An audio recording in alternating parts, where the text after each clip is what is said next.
Hello mga kapolitika, magandang araw muli sa inyo. Heto na naman tayo sa isang panibagong kwentuhan at maraming salamat na muli sa pagtunghay dito sa aking YouTube channel. Kung kayo ay bago pa lang sa ating YouTube channel, please don't forget to like and subscribe for more video. So ang ating pag-uusapan sa ngayon mga kapolitika ay itong issue ng prayer rally. So kung ating matatandaan is nagkaroon na nga ng prayer rally itong si former President Duterte dito sa Davao City noong January 29. At ngayon, ang date ngayon mga kapolitika is February 17 at magkakaroon ng prayer rally dyan sa Cebu ngayong February 25. So ang ating tanong mga kapolitika, ito na ba yung last na prayer rally na gagawin ni former President Duterte? Ang sagot po dyan is hindi. So yan ang aking opinion kung bakit hindi, kasi nakikita natin dito is nililibot na nga ni former President Duterte ang buong Pilipinas at sinimulan niya nga ito sa Mindanao noong nag-prayer rally dyan sa Davao City. So yan ay sa Mindanao. At ngayon naman sa Visayas is dito sa Cebu sa February 25. So ang ating speculation dito is magkakaroon din ng prayer rally sa Luzon. Kung saan at kailan ay yun ay hindi pa natin alam mga kapolitika. But for sure at 100% akong sigurado na magkakaroon at masusundan pa ang prayer rally. So bakit prayer rally? Itong prayer rally mga kapolitika is ano lang po ito, parang ito lang yung front ng kanilang initiative na ginagawa. Kasi ito ngang prayer rally na sinasabi nila is against daw dito sa People's Initiative na sinusulong ng Kongreso. Okay, so ang prayer rally is gagawin sa February 25 dyan sa Cebu. At ang sabi nga dito sa balita, merong announcement dito sa kailang FB page na magiging speaker nila si former President Duterte. And marami pa daw na maging speakers ang magsasalita sa entablado. So abangan natin yan mga kapolitika, kasi sa tingin ko is pagpipiestahan na naman ito ng media at headline na naman ito sa mga media, kasi lahat ng mga sinasabi ni former President Duterte is talagang napipick up nga ng masa. At bakit natin ito pinag-uusapan mga kapolitika? Kasi ito na yung direksyon kung saan patungo ang gobyerno ng Pilipinas or ang politika ng Pilipinas. At nagpapahiwatig nga ito na itong si former President Duterte is isa na ngang oposisyon dito sa kasalukuyang administrasyon ni Bongbong Marcos.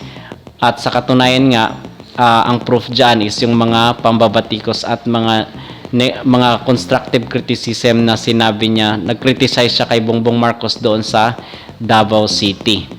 Kasi nga pinakailaman itong mga Duterte sino ba naman kung ikaw pakailaman ka, syempre magagalit ka. At may point din naman itong si former President Duterte. So itong prayer rally na ginagawa nila is ito yung pagkontra umano sa People's Initiative, kasi gusto ngang baguhin ng kasalukuyang administrasyon or nitong Congress itong ating konstitusyon. So gusto nilang baguhin para manatili sila dyan sa kapangyarihan habang gusto nila mga kapolitika. At yun ang ayaw ni former President Duterte. So bakit hindi ang rally na ito is hindi about sa against sa China, hindi against dito sa ICC, hindi against sa drug war? Kasi mga kapolitika, itong People's Initiative nga is marami nga ang tututol.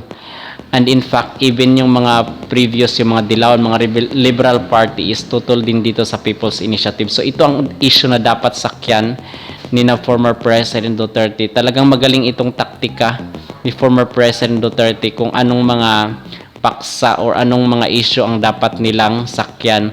And ito ngang, syempre, ang sabihin nila is People's Initiative, but kung ando na yan sa entablado kung mag-speak, lahat ng mga baho niya na itong kasaklang administrasyon mga kapolitika is sasabihin na yan doon sa entablado during that time na mag-speak na siya. Kasi itong si former President Duterte is matapang nga ito at kung ano ang gusto niyang sabihin is nasasabi niya.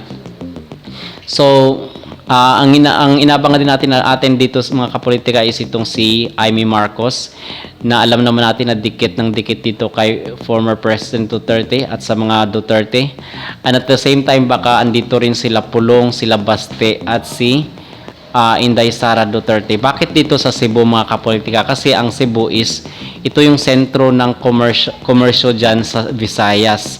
Pangalawa lang itong Iloilo, but ang pinakamalaki talaga na voter counting is dito sa Cebu. In fact, noong May 2022 na election is dito nakakuha ng napakalaking boto si Inday Sara. I think 1.5 or 1.6 million ang boto na nakuha niya mga kapolitika.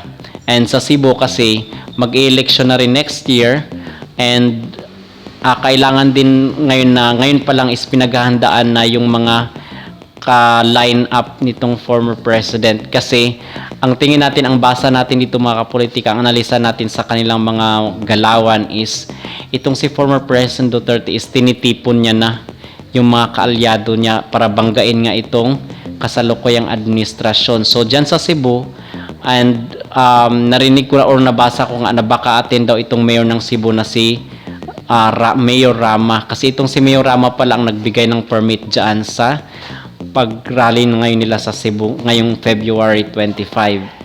And itong prayer rally nila is inaasahan natin na dadalo dito ang libo-libong katao mga kapolitika. So ito ay patikim pa lang dito sa gagawin niya na former President Duterte na pag-alyansa dito sa kanyang mga kaalyado, kasi hindi naman natin talaga maipagkakaila na malakas pa at may kapit pa sa masa itong former president. Okay, so abangan lang natin mga kapolitika, kasi ang sabi nga niya doon sa Davao, yung kanyang speak is magiging madugo nga itong laban.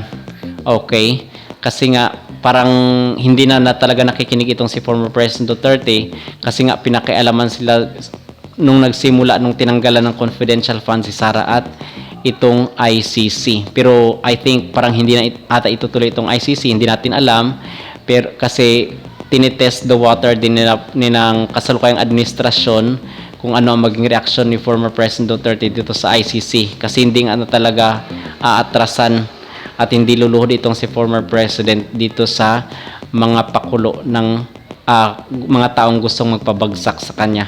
Okay? At nalaman pala natin mga kapolitika na itong February 25 pala is anniversary ng EDSA. So kung ating nalalaman is itong EDSA pala is hindi na si-celebrate sa kasalukuyang administrasyon, and kinonsider niya lang siya as regular day. So hindi na siya holiday kasi ito ay weekend. So usually pag weekend yung holiday is inaatras or pino-forward doon sa weekday mga kapolitika, but this time around is hindi na nga siya kinonsider as holiday, so regular day na lang. So and sa tingin natin kung bakit nila ito itinaon doon sa February 25 is because ito nga din yung araw ng EDSA, so something is fishy. Hindi naman sinasabi na kung anong gagawin nila, but ang banta doon ni former President Duterte nung nag-speak siya sa Davao is baka nga mangyari itong nangyari sa ama ni Bongbong Marcos, is mangyari sa kanya na pinatalsik sila habang nasa pwesto. So hindi naman natin alam kung ano mangyari. Well, abangan lang natin mga kapolitika, dahil para sa akin something is fishy. And 100% ako na sigurado na itong si former President Duterte is nagpaparamdam na nga ng kanyang kapangyarihan. Kumbaga, sige, try nyong banggain kami at ito yung panlaban namin. So yan yung parang pinapakita niya sa mga destabilizer niya at doon sa mga tao na gusto silang pabagsakin na may kapit pa nga ito sila sa masa. So yun lamang ating masabi mga kapolitika. Please again, don't forget to like and subscribe for more videos.